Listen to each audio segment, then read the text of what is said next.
And I want to welcome everybody for being here today. It's going to be really an exciting kind of time, and we are going to have students teach us. The young teach us. First, I need to say the things that we normally say. I'm Pam Wycliffe. I'm a member of the committee along with Melanie Smith-Guillaume, and I have the things that we need to say at the beginning that we always say that you've all heard, but we're going to say it again because there might be some, and there will be some new people. The lunch with the League of Women Voters, South Bend area. The League, we never support or oppose a political party or a candidate. The League of Women Voters is nonpartisan political organization encouraging informed and active participation in government. We don't support or oppose any party or candidate, and we have two separate and distinct roles. One of them is voter services and citizen education. We present unbiased, nonpartisan information about elections, the voting process, and issues. And the second is action and advocacy, and we are nonpartisan, but after we study, we use our positions to advocate for or against particular policies in the public interest. Today, and because of all of that, the comments and opinions of people that speak today aren't necessarily those of the League. Those are independent opinions and comments. And we're here from noon till 1. The general format, and I don't know, and Elizabeth and her panel will talk about it, but the general format is to talk for a half hour and then open it to questions. I don't know how they're going to want to do it, but Elizabeth will tell us. She is our moderator. Dr. Elizabeth will tell us. She is our moderator. And the other piece to that is we generally will put questions and comments in the chat. There are some there now. And then they will be answered by folks who are presenting. Either I can ask the questions and you can answer, or you can do that yourself. Elizabeth, how would you like to do that? Either way is fine. I'm happy to look at either way. Do you want to read them the questions? That's good. Whatever you want to do will be fine. So that's, and you'll just have to let me know.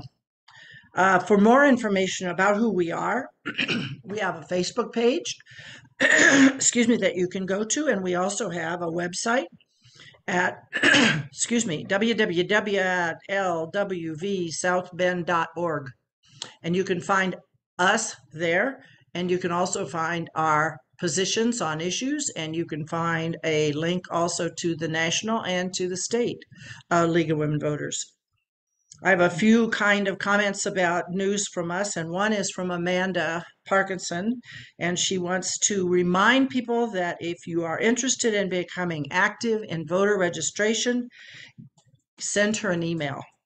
And I'm going to give you her email address. Maybe I will also put it in the chat. Or Amanda, if you could put your email address in the chat, then people will know how to get in touch with you if they want to register voters. Excuse me. And for the members, I think there was an email that was sent out in March the 7th by Jerry, member that was sent out about information that a big transition is going to happen in the leadership of our local league. It's in effect now until the annual meeting, and then there will be other changes going forward. I'm not going to even touch that. I want you to just go probably on the webpage. We'll find it out, and in the email that was sent out to the membership. Our annual meeting will be on June 1st, and you will find out more about that in the future as well. And now to why we're here today. Our speakers are going to be the students from Indiana University South Bend and their professor, who will be the moderator. And I can only introduce the moderator, and then she can take care of introducing everybody else. Elizabeth Bennion, Dr. Elizabeth Bennion, is a Chancellor's Professor of Political Science, American Democracy Project Director at IUSB, Indiana University, South Bend. And Dr. Bennion received her BA in American Studies from Smith College and her master's and PhD in political science from the University of Wisconsin-Madison. She teaches American politics with emphasis on political behavior. She is founding director of IUSB's American Democracy Project, the director of voter services and education for our local league. She is president of Indiana Debate Commission and the host of WNIT's live weekly television program, Politically Speaking. In this capacity, she moderates political discussions, public issue forums, and candidate debates for local, state, and national candidates. And I don't know how she has time to eat, but apparently she does. So from that, I will turn it over to Elizabeth to let us know about St. Joseph County's 2022 primary elections. Thank you for being here, Elizabeth, and students, and thank you everybody for coming along. Thank you so much, Pam. I'd like to start by asking the students to introduce themselves, and then they will walk you through things that you should know about the 2022 election. Amanda, why don't we start with you? Yeah, I'm Amanda Ross. I'm a junior at Indiana University South Bend. I double major in political science and English, and this is my first time working with Dr. Bennion. It's been great. I'm learning a lot. Nevaeh?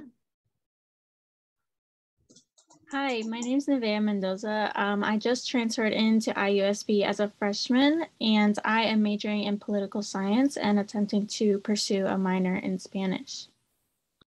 Wonderful. Jamie? Hi, my name is Jamie Adams, and I am a senior here at IU South Bend studying political science and mass communication. Thank you. Reyna? Hi, my name is Reyna Montalva. I transferred into IUSB as a sophomore. I'm majoring in political science and double minoring in theory studies and in sociology. This is also my first time working with Dr. Bennion.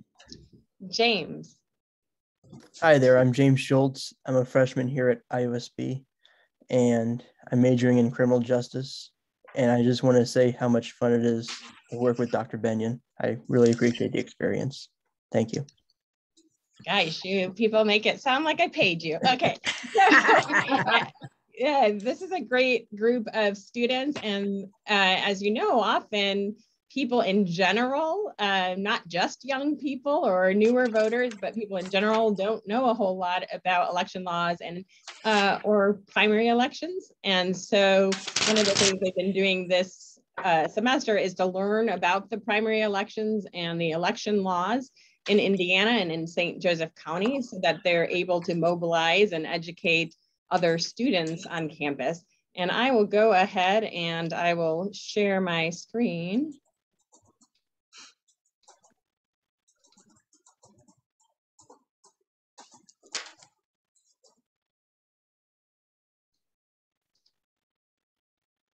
And we are going to talk about then what you need to know about the 2022 primary election in St. Joseph County.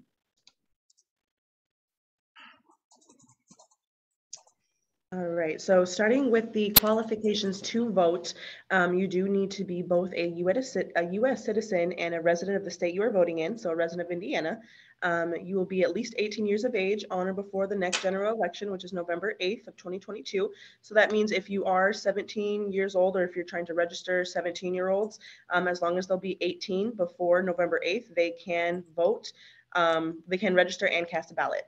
So also, you cannot be currently incarcerated after being convicted of a crime. However, if you are currently on probation, parole, or have completed your sentence and are out of jail, you can register and cast a ballot. You have lived in the precinct where you vote for at least 30 days prior to the election, and you can find your precinct and voting location at the vote411.org, and you have to be registered to vote. So talking about when to register, in the state of Indiana, you need to be registered to vote 29 days before any election. So for the primary election happening on May 3rd, we all need to be registered by April 4th. And for the general election happening on November 8th, we need to be registered before October 10th. And talking about how to register, we have a couple of different options. You can register online. You can register to vote and check your registration status at indianavoters.com. You will need a valid Indiana driver's license or state issued ID card. You can register by mail, where you print out a voter registration form and turn it into your county voter registration office. And the addresses are listed at the bottom of your forms. All forms need to be postmarked and dated by April 4th. Or you can register in person, where you can print out a voter registration form and drop it off at the Indiana Election Division if you happen to be in Indy by April 4th, or you can pick up a form and complete it at your local county registration office, or when you are obtaining a driver's license, state issued ID card, or applying for any kind of public assistance.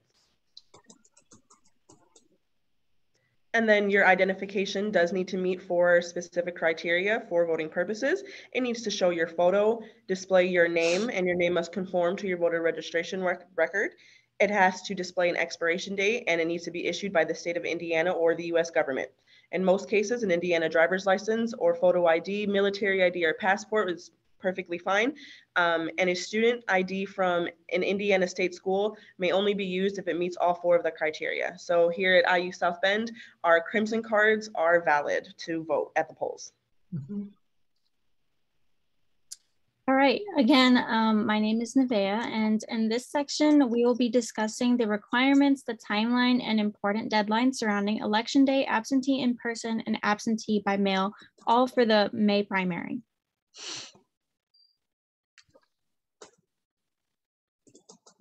All right.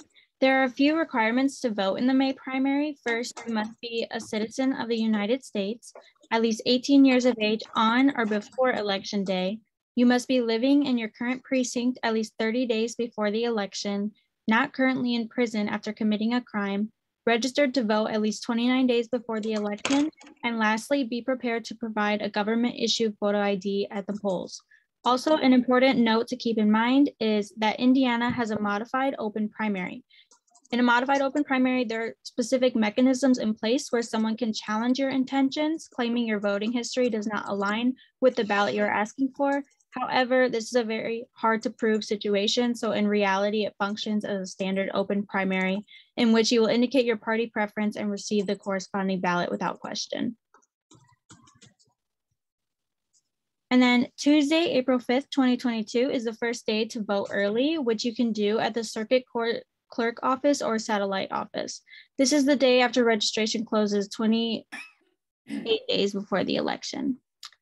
The next following dates, Saturday, April 23rd, 2022 and Saturday, April 30th, 2022 are mandatory days for the circuit court clerk office to be open a full 7 hours to permit in-person absentee voting.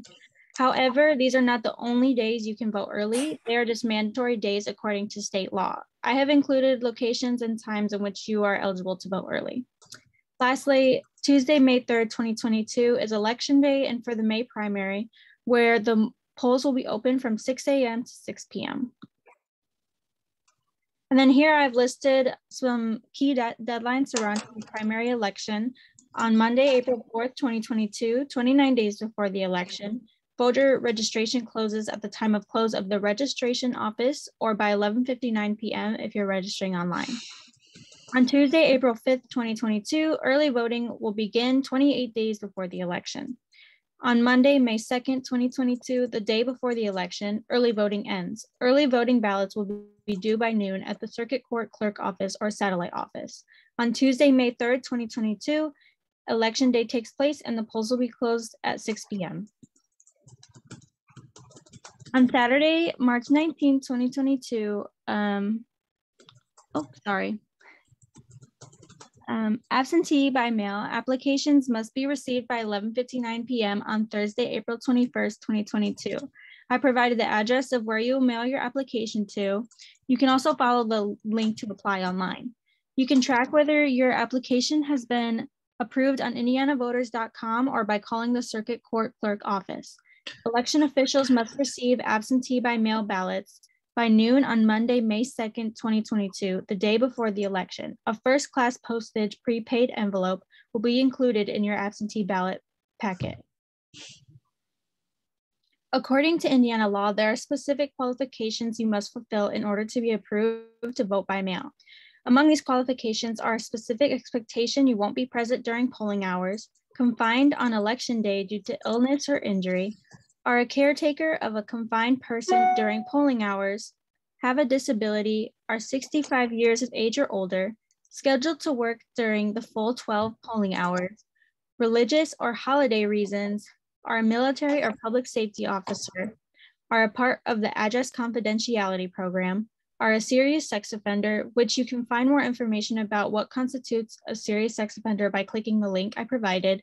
And lastly, if you have no mode of transportation to the polls. In this section on how to vote in the November midterm election, we will discuss important requirements, the timeline, and deadlines surrounding Election Day. You will notice that a lot of the same things discussed in the primary election section will be discussed here as well, except just with different dates. If you notice, the requirements to vote in the 2022 general election are the same as the primary election requirements.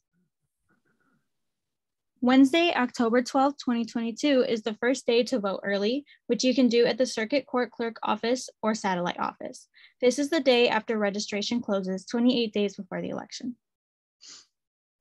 The next following dates, Saturday, October 29th and Saturday, November 5th, 2022 are mandatory days for the Circuit Court Clerk Office to be open a full 7 hours to permit in-person absentee voting. Again, these are just mandatory days indicated by state law, but these are not the only days you can vote early. The previously mentioned locations and times are also included in this slide. Voter registration for the general election opens Tuesday, May 17th, 2022. If you have already registered in the past, you won't need to register again, but it doesn't hurt to check your registration status, which you can do through indianavoters.com. Lastly, Election Day takes place on Tuesday, November 8th, 2022, and the polls will be open from 6 a.m. to 6 p.m. And then here I've listed some highlighted deadlines surrounding the general election. For the general election, voter registration opens Tuesday, May 17th, 2022. On Tuesday, October 11th, 2022, 28 days before the election, voter registration will be closed at the time of close of the registration office or by 11:59 p.m. if you're registering online. And then on Wednesday, October 12th, 2022, early voting will begin 27 days before the election. And then on Monday, November 7th, 2022, 1 day before the election, early voting will end and the early voting ballot must be submitted by noon at the Circuit Court Clerk Office or Satellite Office. And then lastly, polls will close on Election Day, Tuesday, November 8th, 2022 at 6 p.m. On Saturday, September 24th, 2022, the County Election Board will mail out absentee by mail ballots to those who have previously applied and been approved by 11:59 p.m. Absentee by mail applications must be received by 11:59 p.m. on Thursday, October 27, 2022. I have included the previously provided address and link in this slide as well. You can track whether your application has been approved on indianavoters.com. Election officials must receive absentee by mail ballots by noon on Monday, November 7th, 2022, the day before the election. Okay, so I am Amanda. I'm going to tell you how you can learn more about the candidates on your ballot. So my classmates and I found Vote411 to be most effective. It was created by the League of Women Voters. The ADP project has been actively involved in shaping it, as well as the South Bend Tribune has made some great contributions. This includes giving voters direct information from candidates, including direct quotes. If you want to learn more about our candidates, we are hosting 2 forums, March 30th for the Democrats, March 31st for Republicans. We urge all candidates to reserve a spot, and we have been reaching out to both parties. This will be held 6 to 8 at the St. Joseph Public Library in the auditorium. If you can't attend this event, it will be online as well. And if you are interested in learning more and getting more involved, Please reach out to Dr. Benyon. We work closely with the League of Women Voters and will always welcome more volunteers to work towards our same goal of an informed and engaged electorate. Yeah, and just to say that the South Bend Tribune prints the responses to our Vote 411 guide for contested races in the primary and the general election. And all those responses are verbatim responses. We do not edit, and the Tribune does not edit any of those responses. Our media partner for the forums is ABC 57, and they have agreed to provide us professionally filmed versions of each candidate's statement, as well as the mini debates, so that candidates can also use those and share those out. And we'll have candidate profiles that we can link to the guide.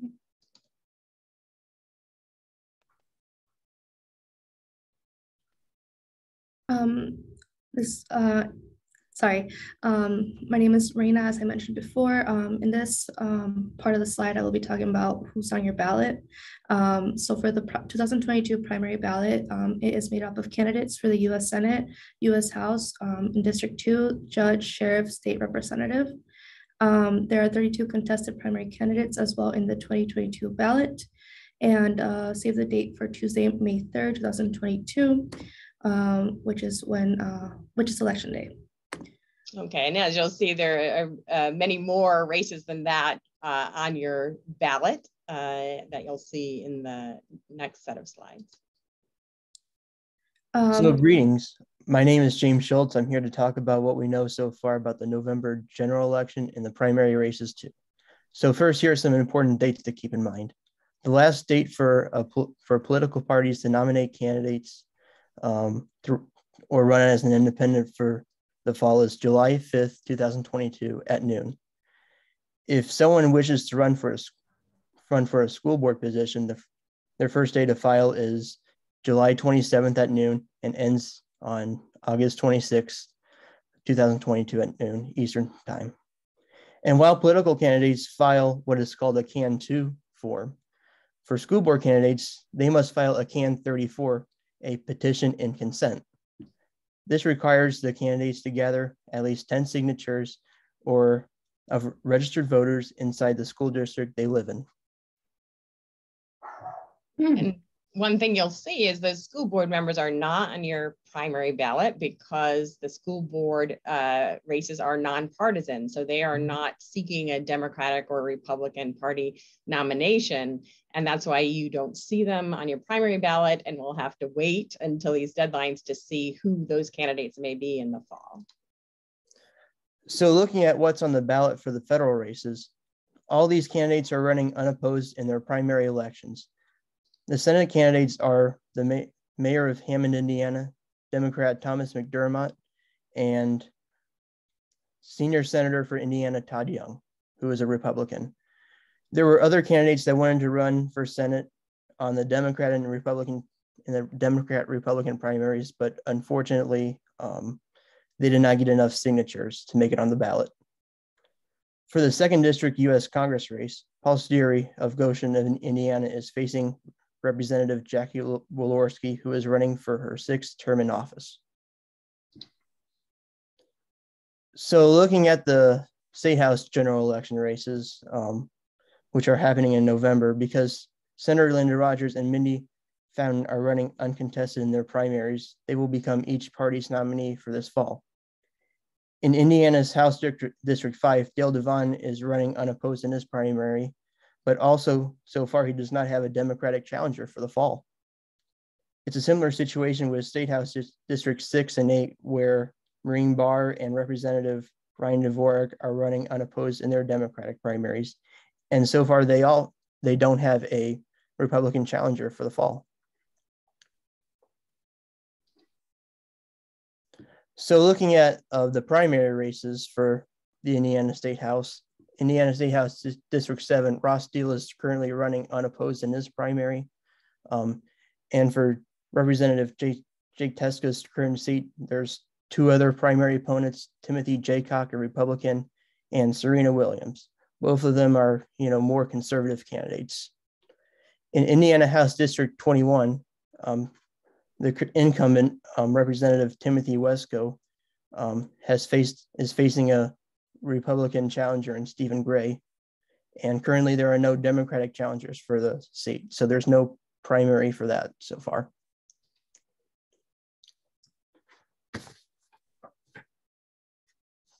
So here's what we know about the candidates running unopposed primaries in St. Joseph County. The sheriff race in the fall will be Republican Kevin McGowan, a former police officer, against the incumbent Sheriff Bill Redmond.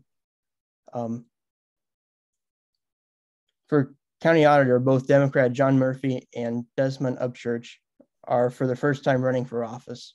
For the county council, board president Bobby Krasinski has a Republican challenger, Joe Thomas, for the fall. And in District B, Councilman Corey Nolan has a Republican challenger, Amy Drake.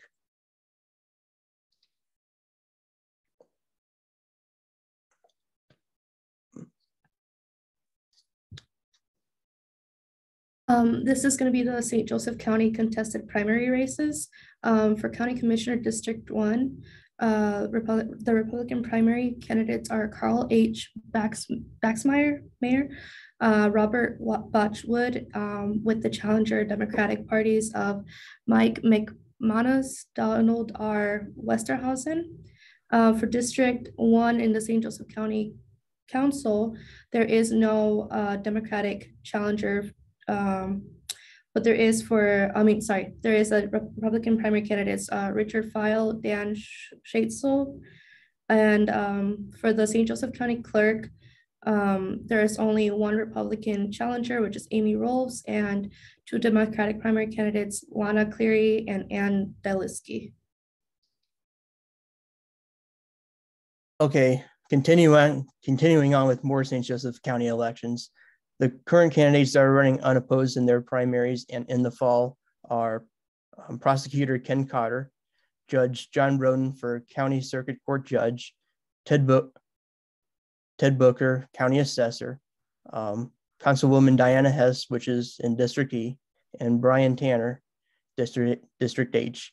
And right now, for the primary challengers in the county, for County Commissioner District 1, there are two Democrats, and this slide is incorrect. There's only two Republican candidates. There was one that just got removed from the ballot, and we did not have time to change the slide. So that just changed recently. So, so County Council District C, there's two Republican candidates and no Democrat candidates, as Reyna went over before. You can see some of those folks from District 1 for the listed there.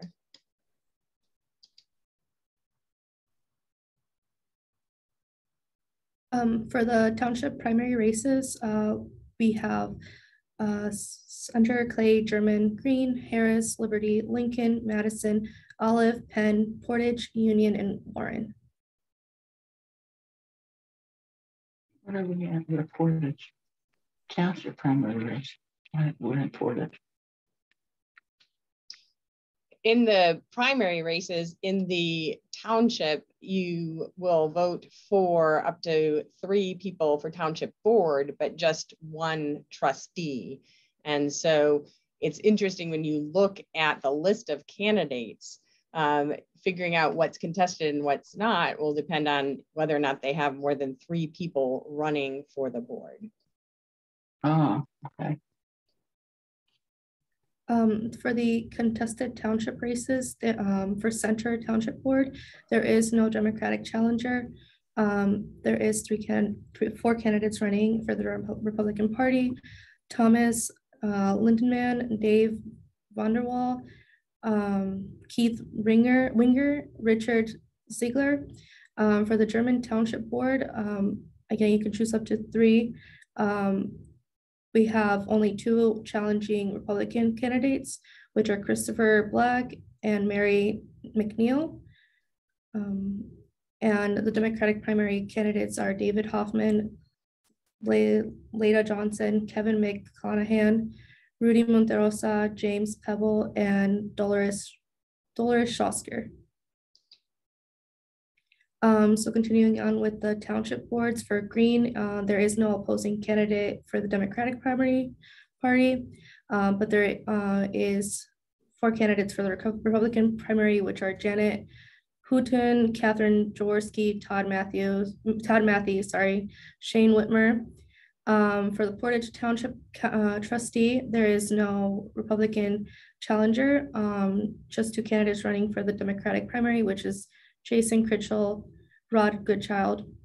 And for the Union Township trustee, there is no Democratic challenger.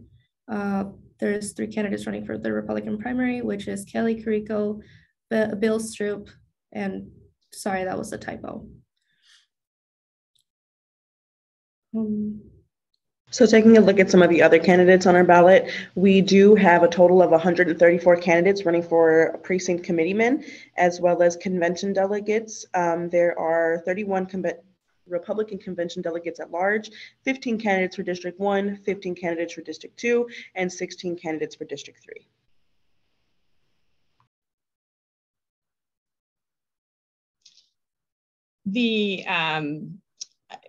We could either stop here and take some questions on that part of the talk, and then talk a little bit about how we are working to create a campus-wide democratic, and by democratic, I want to be clear here, democratic action plan, meaning electoral engagement plan, getting students involved and engaged in electoral politics. We do not mean democratic in terms of Democratic or Republican. I mean, you could call it a Republican engagement plan just as well, right? In the sense that we're in a republic or a representative democracy.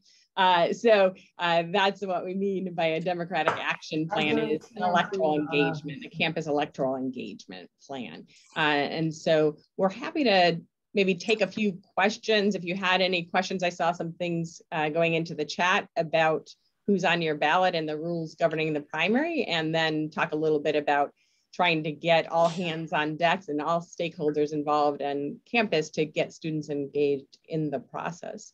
Okay, Dr.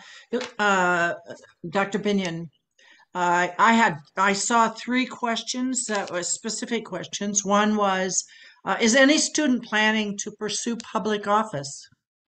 I don't hear an answer. Again, my name is Jamie, and I think public office is the end goal. But I want to start my career after college in the policy and lobbying area. So I want to learn how to influence decision makers before I can become a decision maker. Awesome. Awesome. Okay. If there are no other comments about that, is there any election in Indiana where non-citizens can vote, like city or county elections? No, you need to be a U.S. citizen in order to vote in any election in the United States. Thank you. And then for any local statewide elections as well, you do need to be a resident of that state and of the precinct that you're voting in for at least 30 days. And that is true in Indiana. It is true in some states in the union. They will have local elections that are allow other members of the community to participate. That is not the case in local, state, or national elections in Indiana, as the students indicated.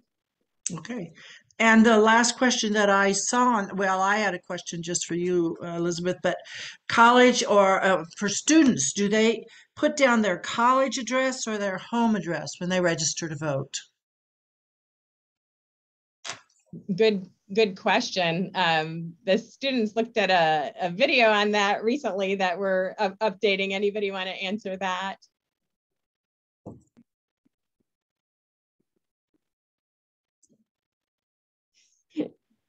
No? Well, I think you can choose either, right? Yes, that's correct. By Indiana law, they can choose their home address, which could be a permanent address, parent's address, or their campus address. So if they do live on campus, in our case, that's River Crossing Apartments, they would be eligible to vote. They put their room number, apartment number, along with the address on Titan Drive, and they're eligible to vote. Then they also can do our party to the polls and go to the city county building the day on the Saturday before the election, or they can vote across the street from the main campus here on John Adams on election day.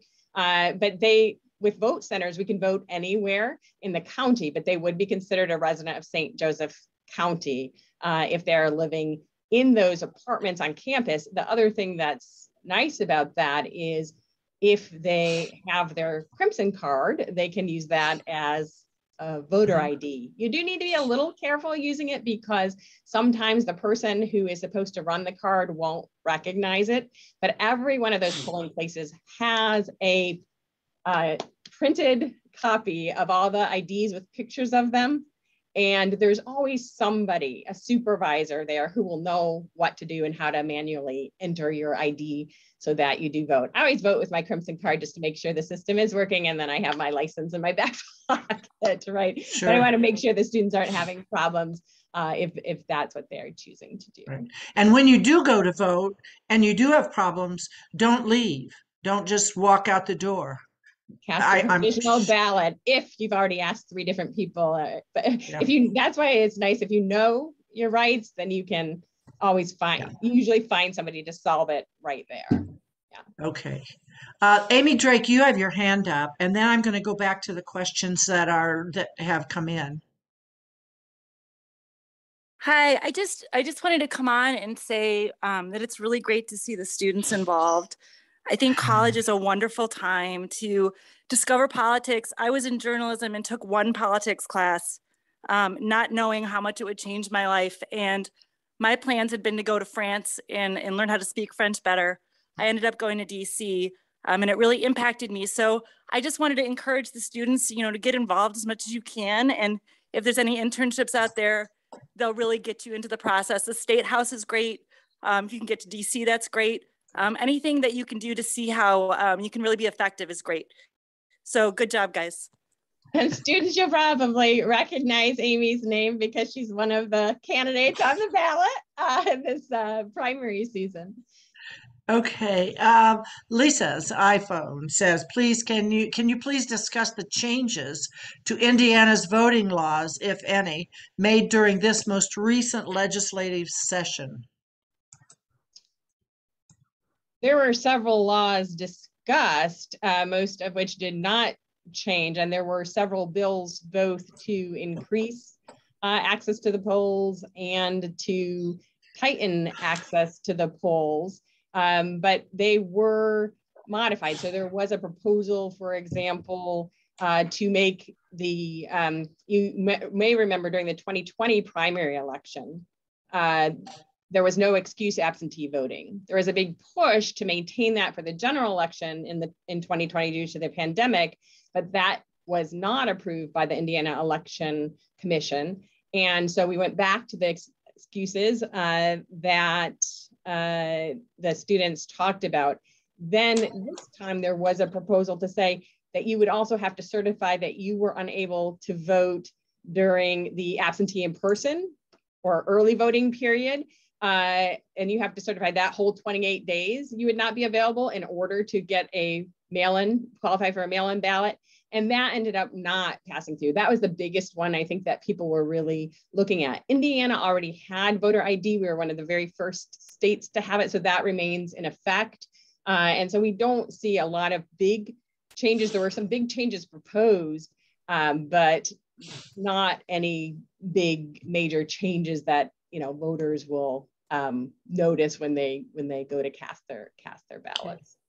Thank you. If Miranda asks, if someone moves into assisted living facility in a different town in Indiana, do they need to do what do they need to do to vote absentee in the primary? Yeah, these are really hard questions.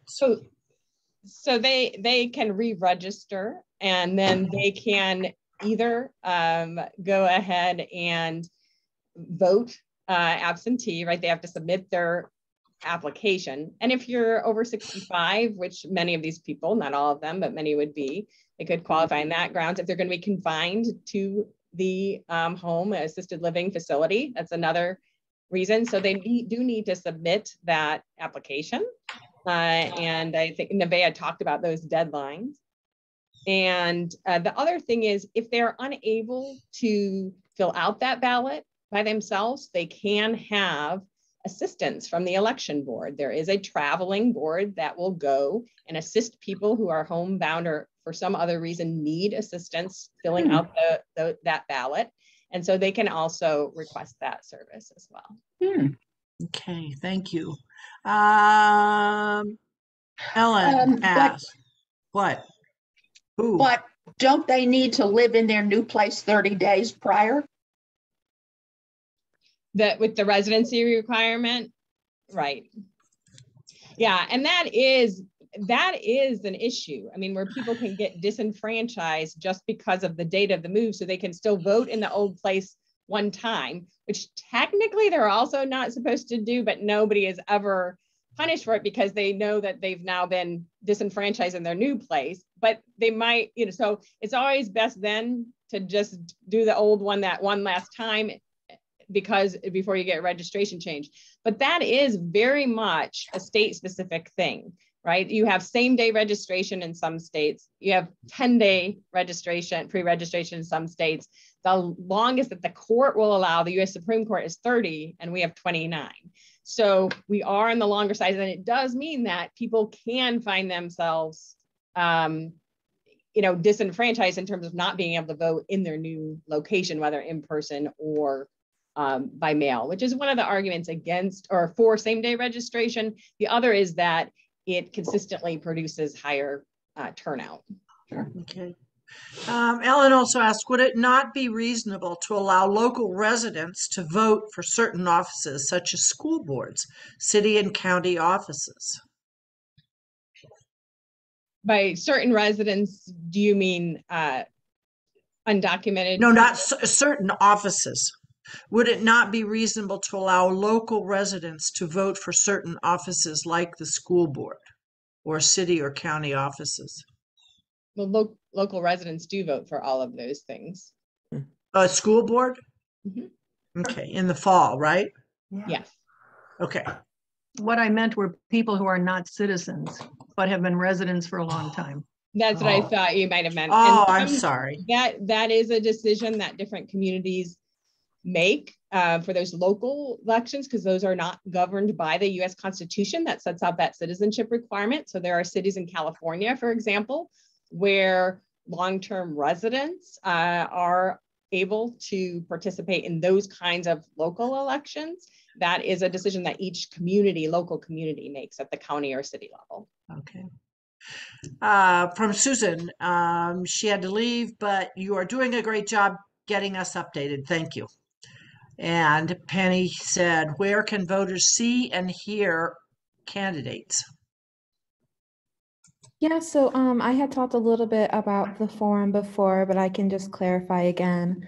It's going to be a short debate along with candidates allowed to make brief statements about their beliefs.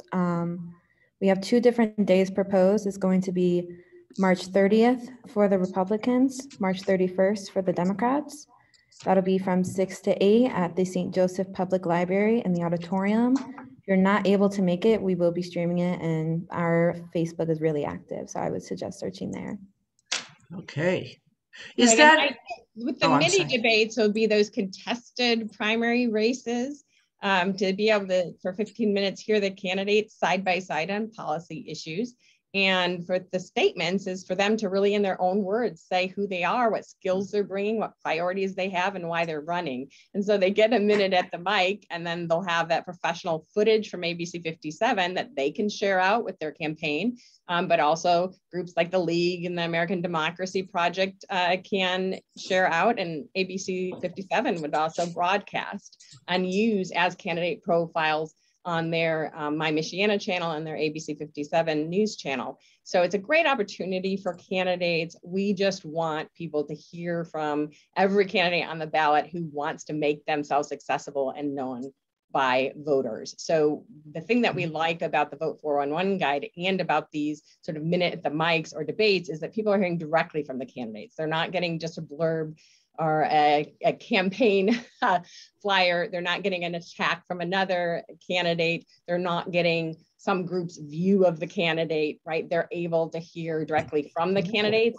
And we have programs that the students will be working on that list all of the candidates participating, so you can actually have your pencil or pen ready and be taking notes while you hear everybody, and think about, you know, which primary you're voting in and what candidates you want to support, but also the general election where your choice might be different depending on the office, right? And so we encourage people to go to both of these, assuming that they both take place and the candidates participate, because it may be that you want to vote for some Democrats and some Republicans. You won't be able to do that in the primary, but in the general election, that would be an option for you. So here's where you can meet them all. Okay, and Pam Clays has her hand up. Thank you. I just wanted to go back to the assisted living voting. If somebody moves in, usually, and I know this from being on the travel board and going to nursing homes and assisted living facilities, the social service director is usually charged with making sure the person wants to vote, make sure they get their registration. They're there when the travel board is there to help assist. So often the facility takes the ball and asks them if they want to.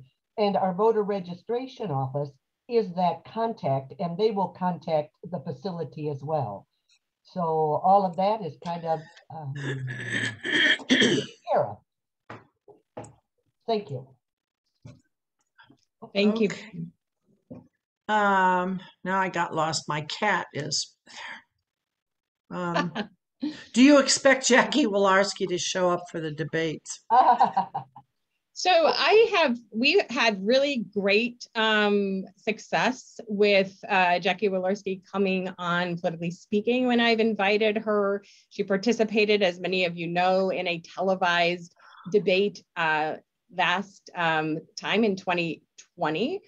We do know that all of the commercial networks, as well as the public, the public TV and radio networks, are interested in partnering again to do that in the fall. And so we would absolutely expect her participation along with that of her challenger. And we have not yet invited her to the forum. She as an uncontested candidate should have just a minute at the mic. So whether that would fit in her schedule and you know what her campaign manager would advise, I'm not sure. I mean, there are a lot of competing pressures and demands on her time, I'm sure, but we did notice that oversight. We want to add those congressional candidates for both parties. And then also looking at how many candidates there were, we're thinking, well, people who are not contested, we're not going to include them. But then we got inquiries from people saying, hey, how come I didn't get an invitation? These people did. So we are going to include those folks above the township board level. There are just too many candidates otherwise who are uncontested. And it is possible by July 5th that parties will appoint people to run in those primaries that look uncontested, could be contested races in the fall. And so that's really important to remember. The other thing is with early voting, we've used that term, just a sort of PSA from the Secretary of State. They don't tend to like that term because in Indiana, those ballots are not counted early. So that's what you will hear. The formal name really is absentee in-person voting, and then the ballot's not counted until election day. So just whenever we talk about early voting, I hear the Secretary of State's office sort of saying, hey, wait a minute, call it absentee in person. But that's such a mouthful. But anyway, that's what we meant earlier when we said early voting. Here's a question from Anna saying, participants from the League of Women Voters, how can students and younger voters connect more with all of you? And do all of the students, I'll ask that next question. That's that question. How can they connect more with all of you, League of Women Voter people? League of Women Voter people. Well, I'll answer a little bit of it. One is you can become members of the League of Women Voters, I think for free, because you are students. So that's one one thing that you can do. You can help us register voters. Sign up to help to register voters on campus or even out in the community, or when we go to schools, when you're not in, depending on your schedule in school and your classes, because we do go out into the community to register voters. You can come to lunch with the league the second Friday of every month, so you can learn about the issues. What else can people do? I have a suggestion too. You can, if you do get on our mailing list, you will get everything that we send out by email. And we send a lot out. We send out so much that sometimes, even though I'm now on the board of directors for our local chapter of the League of Women Voters, I have trouble keeping up with all of the information that is made available to us. So, you know, there are lots of ways. I would be so happy with any student or group of students to just say, hey, could we meet before class on such and such a day at Jeannie's house? I'll meet you there. I love early morning breakfast. If you don't mind, I don't mind. Okay. And we do it, excuse me. And once this pandemic stuff is all over, we will have registration classes for folks who want to register voters. So if you decide you'd like to become a member, you can do that online, I think, at the website. And then if you can, and then somebody will contact you, and you can go through the one-time class on registering voters and help out with that. And we also will, I think they're going to be starting up the naturalization classes again in person. Yay. And we register voters as they come off the elevator as new citizens of the United States. It's wonderful. So that's a wonderful experience to have as well, to go through the naturalization process and be able to watch all that. So does that answer that question for whoever asked it? Anna, somebody. Well, you remember that you also put in the chat Amanda's email address. Yes. Yes. And so it's important that Amanda knows that there is interest in, you know, being part of the registration team. Yeah, but people will need to contact her if they will. I'm wondering, Dr. Benyon, I know you had a second part to this. I'm wondering almost if we need to have a second session because we're almost out of time. And I'm wondering if that would be a possibility to set up to have another lunch with the league as part 2. Yeah. Students, what do you think?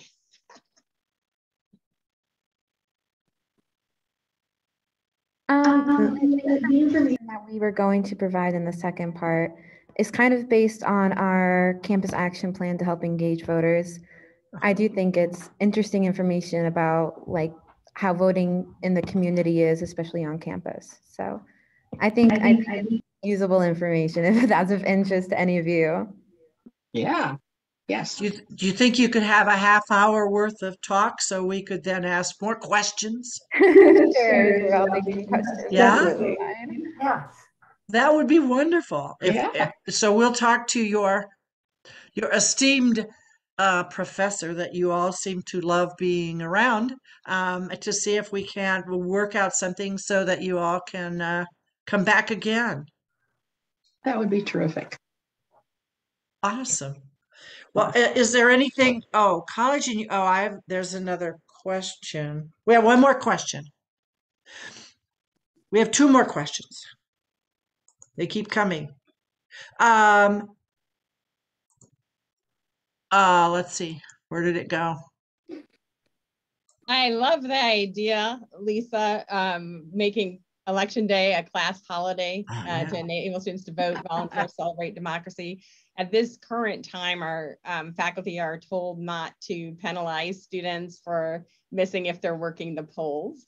But beyond that, we do not have it as an official day off of classes, but I love that idea. The other thing that campuses do that is really successful is have a polling place on campus, because you can imagine you can get a lot more people to your party at the polls. You can do it at the polls, right? Yeah. And that makes a big difference as well. With one right across the street at John Adams, we'd probably need to negotiate and see how important that was to them. Parking used to be a big issue for us, but with demographics changing and fewer high school students, we have more parking than we used to. And so that may be a possibility for us as well. It'd be nice to have a whole national day holiday, you know, for like the fall election. That would be wonderful. Another comment. Wonderful job, IUSB students, and to our Dr. Benyon too. Thank you all. Yes, thank you, everybody says. And I want to thank Jamie and Nevaeh and Amanda and Reyna and James and Dr. Benyon for your wonderful presentation and all the information that you could probably say it again the next time. And I would have forgotten that you said it the first time. I did do a couple screen, things with my camera, because there's a lot of information there that we need to impart to, and it's so good that that you all in college are doing this, and you can keep we old people, up to date, and encourage us to do our work. Does anybody else have anything further? We will talk to Dr. Benyon about another date, and we'll see what we can do about that. Well, I would, for the sake of all the women, I would like to wish everyone a slightly belated International Women's Day. Yeah, thank you. And let's all know the sign and keep it going. Break the bias. Break the bias. And I'd like to just put some notes in about some caring thoughts about the folks in Ukraine. Yeah. And the problems and troubles that they're going through, as well as the people of Russia who have no idea what's going on. Well, on that happy note, we will say that we are finished for today, and we thank everybody for coming, and we thank IUSB and their professor for giving us such a wonderful presentation. Okay. And everybody have a wonderful week, and we'll come back in the second week of next month, and we will have another lunch with the league, and all the students are invited as well. If you don't have class, come back and see us. Thank you all. Thank you. Thank you. Uh, Thank you.